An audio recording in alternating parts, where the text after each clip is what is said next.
Good morning, cadets, and welcome to day 3 of the Superhero Academy.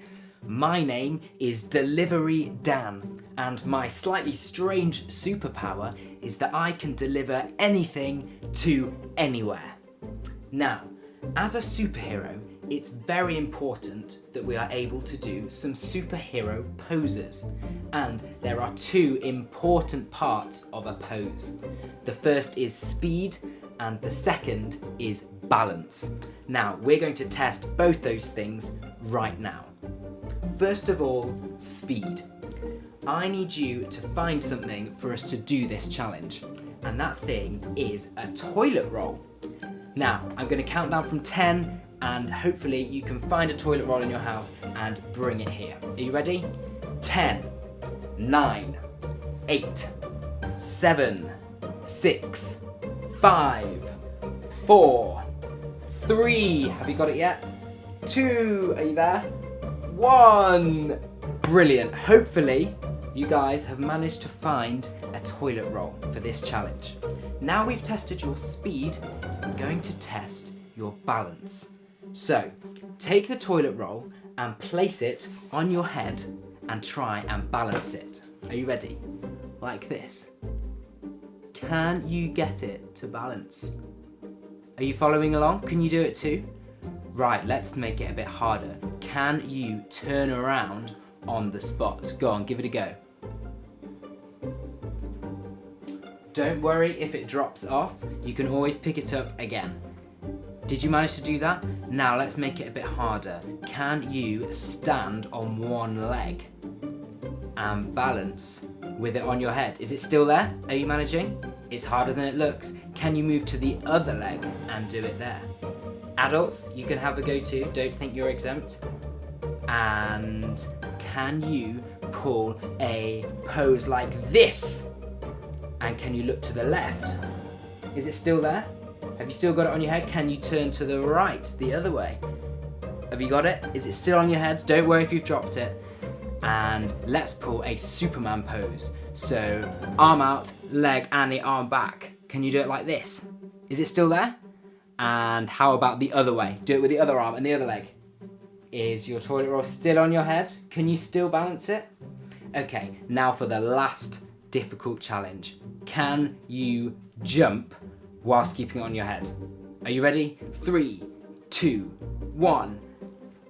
Oh, no, I dropped it. Did you manage to keep it on your head? If you did, well done, excellent work. But I didn't manage to. It looks like I need another challenge to work on my superhero powers. And I know who can help us with that. Over to the Banana Girls.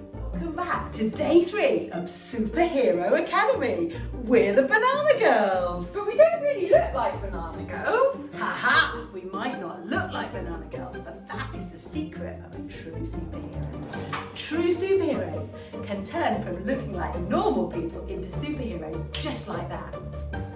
How quickly can you turn into a superhero? Do you think we can do it in under a minute? Oh my goodness. Shall we give it a try? Okay. Why don't you try along at home as well? Yeah, are you ready? Ready? Have your superhero costume ready?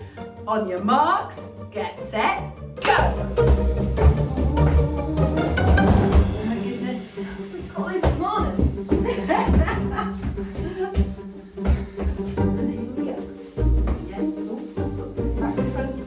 Don't get your superhero costume on back to front. Oh, yep. There we go. I need my mask. Got my mask. Oh my goodness. I can't find my cape. Oh no! God, don't lose your cape, superhero banana girl. Yes!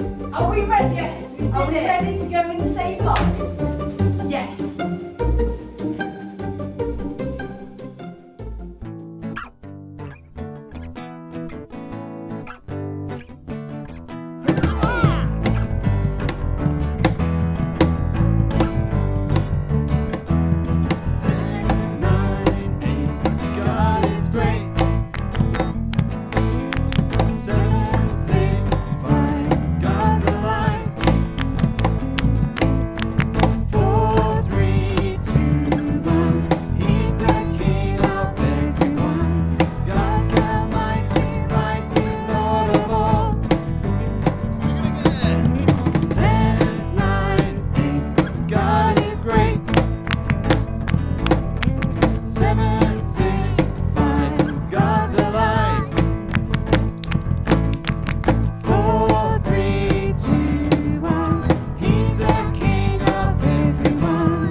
are wonderful, you are powerful, you are Lord over everything. I am grateful because you are faithful and your love for me never ends. There's no point in worrying, there's no point in getting in a twist. I know you know all the things that bother me, so I'm gonna trust you with a lot of them. I'm gonna give you praise instead. Oh, you are wonderful, you are powerful, you are Lord over everything. I am grateful because you are faithful and your love for me never ends. You are wonderful, you are powerful, you are Lord over everything. I am grateful because you are faithful and your love for me never ends. There's no point in worrying, there's no point in getting in a twist. I know you know all the things that bother me, so I'm gonna trust you with a lot of them. I'm gonna give you praise instead. Oh, you are wonderful, you are powerful, you are Lord over everything. I am grateful because you are faithful and your love for me never ends. You are wonderful, you are powerful, you are Lord over everything. I am grateful because you are faithful and your love for me never ends. Your love for me never ends. Your love for me never ends.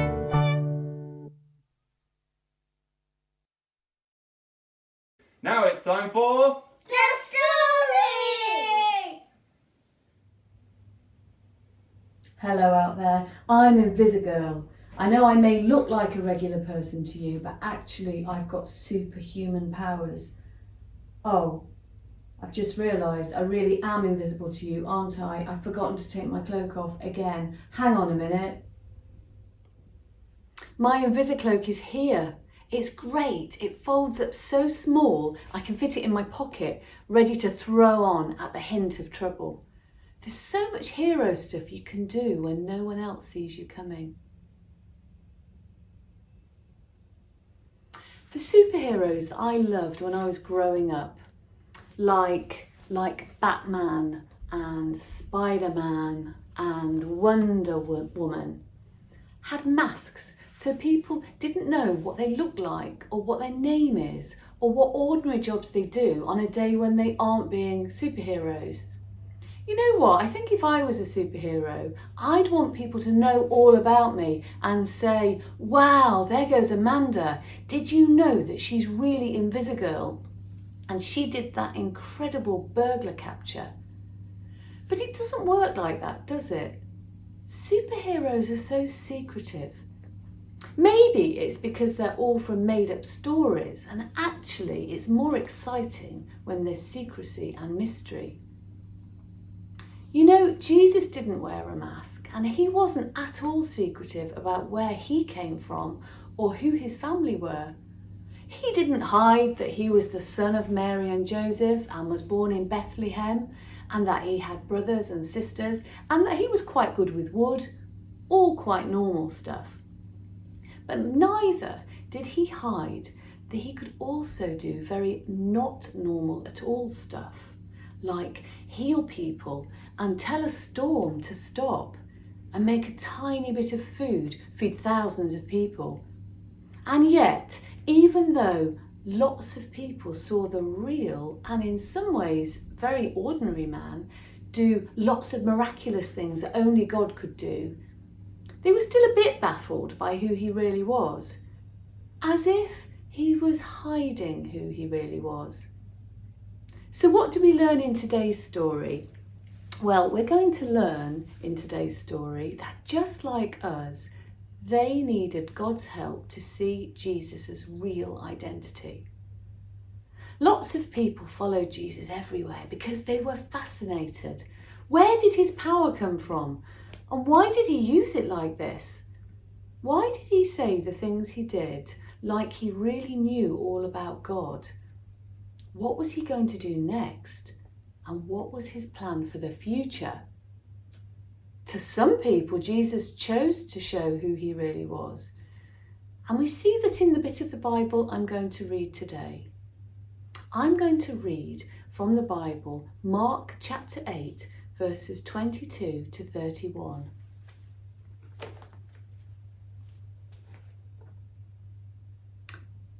They came to Bethsaida, and some people brought a blind man and begged Jesus to touch him.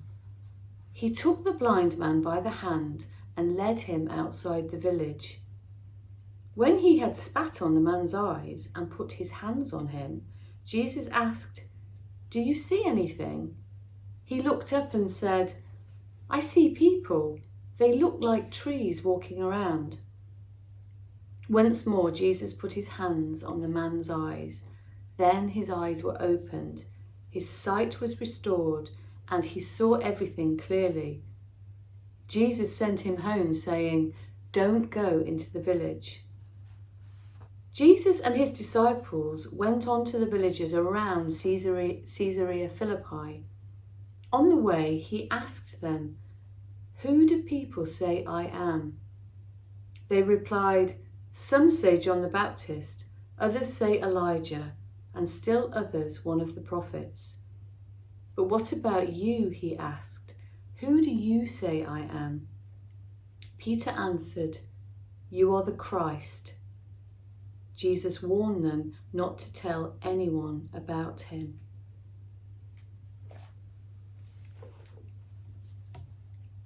Now, you might have a lot of questions about this true story from the Bible. My big one when I first read it was, why did Jesus heal the man in 2 parts? We all know that he could do it all at once, so he must have been trying to show us or teach us something. Did you notice that he took the man out of the village to do this miracle, like he was being a bit secretive? Why would he be secretive about something really great and kind that he was going to do? But his disciples would have been there. It seems that Jesus healed this blind man in the way he did to show his disciples something important. Like he was teaching them something about who he really was at the same time as miraculously healing someone. You see, this bit of the Bible is about 2 kinds of seeing. It's about eyesight, actually being physically able to see, and it's also about spiritual sight, which is more about understanding. A bit like when someone explains how you solve a problem in maths, and you might say, "Oh, I see now." The man who had been fully blind began to see when Jesus first put his hands on him, but the man's sight was still a bit blurry. In a similar way, his disciples could see that Jesus was special, even that he was from God and had power to heal and forgive. But their understanding of his true identity was still a bit blurry. But just as when Jesus put his hands on the man a second time, the man could see clearly, we see that after this event, Peter totally understood Jesus' true identity. When Jesus asked Peter, "Who do you say I am?" Peter replied, "You are the Christ." Peter finally understood exactly who Jesus was. He was the King that God had promised through the Bible would one day come and save the world. The words Christ and Messiah, you see, both mean God's promised one. Peter got it, but the others were still maybe a bit puzzled. Their sight was still a bit blurry. Now you might still be a bit blurry or unsure about who Jesus really is. And it might be because you still haven't heard enough about him. If so, why don't you talk to an older person you know who is a Christian and ask them to tell you more about Jesus? Or you might know in your head the answer to the question, who is Jesus, but not really believe in your heart. If this is you, ask God to help you see who Jesus really is and to believe. Why didn't Jesus let everyone he ever met see his true identity all at once? Well, because he still had a mission to complete and needed more time and space to do it. We'll learn more about that special mission tomorrow with Catherine Russell. But as for now, get ready for a really great craft idea. Hi superheroes, Inspector Bear here. So for this flying craft you need a piece of A4 paper. You're going to fold it one and then the other. So it's a bit like a squashed tube. And then you're going to draw on a superhero shape. Make sure that the arms go down, okay, by the side, and then a cape. The reason why it has to go down is because we need this bit to be sealed. You're then going to cut it out really carefully. And once it's cut out, you then need to glue the head bit together. So it's got like a little pocket. So make sure you stick the head down really, really firmly, because otherwise it won't fly as well. I'm going to stick on its cape. And you can decorate this however you want. So I think mine is going to have some nice disguise eyes. Okay, and then my bee on there. And once it's stuck together, then what you need is to get a straw. You need to put the straw through there, and then you've got your flying superhero. Are you ready? And what you can do is set out a course and see who can get to the start-finish line fastest, or see who goes the furthest. The other one is straight from Superman, who obviously flies. Is it a bird? Is it a plane? Well, we're going to make an aeroplane. Again, an A4 piece of paper, folded in half. You are going to then put a triangle in one end, a triangle in the other, and fold it down. And then you need to draw a flying superhero. So I'm going to put the head on this nose part here, and then the cape is going to be this underside of this wing. So I'll show you just here. Okay, and then fold the other half. If you don't want to draw your superhero, again you could just draw your superhero logo. So again, a bee with my lightning bolt, okay, or there's my superhero, arms stretched out, legs flying, and then again you could have a race, or you could see how far it goes. And the final one, okay, is actually using a balloon. And what we're going to do, we're going to blow it up, okay, and you can put some stickers on there. So I'm going to have some crazy eyes, and mine again. You could do your logo. Mine's a big bee. You could stick some wings on there. You can do this using Pritt Stick again, or just some sellotape. For my little yellow balloon to fly.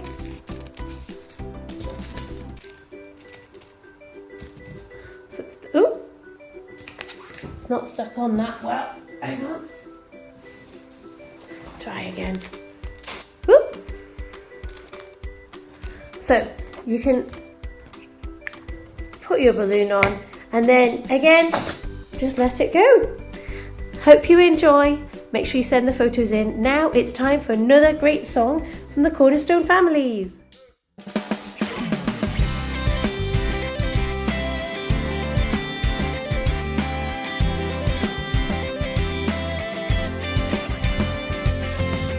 Every word of your word is true. They were all breathed out by you. Your spirit wrote through me.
Even from Eden we read, the serpent will be crushed by a seed of Eve. Cause all glory belongs to the Son. Every story pointing to the Holy One. Like when Abraham put Isaac on the altar, he pulled a knife, but God, he never falters. Faithful to his promise, he would provide a substitute ram for the sacrifice. And now he gave commandments so we could see his holiness in our desperate need. There were so many temporary sacrifices, none of them were perfect, no, but Christ is. The prophets spoke and they were not liars. God would send his very own son to be Messiah. Rescue, redeem, restore, reclaim. Every saint loves his holy name, cause he died on the cross to take our place, the final substitute and eternal grace. And he rose from the grave and up to the throne until he comes again to gather his own.